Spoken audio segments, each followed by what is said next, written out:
I stood there in awe after the time of Andrew Jackson because I was his vice president and am now currently being inaugurated. I knew that people might not like me though because I was a politician and not a war hero. As president before me stands by my side, I wonder if I can even attempt to fill his shoes.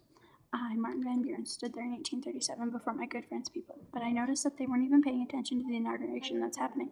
They were all looking at Andrew Jackson because he had been such a good president to the nation, and I felt as if I was already being scrutinized, and people such as Davy Crockett talked me down, and I later faced the biggest economic crisis of the nation.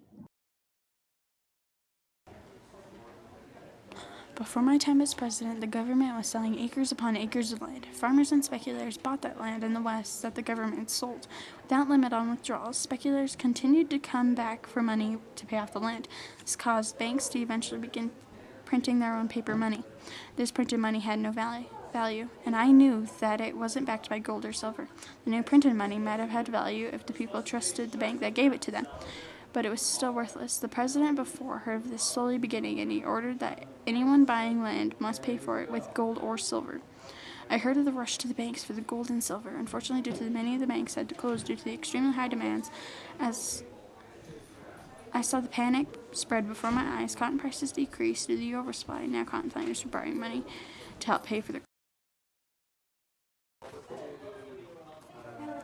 While I was still president, a new hero rose for the common people. He was William Henry Harrison from Ohio. He was known as the hero for the Battle of Tippecanoe.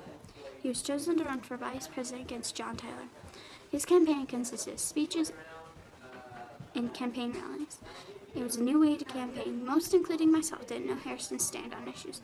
But there was a slogan, Tippecanoe and Tyler too, which was a campaign slogan for him and his opponent.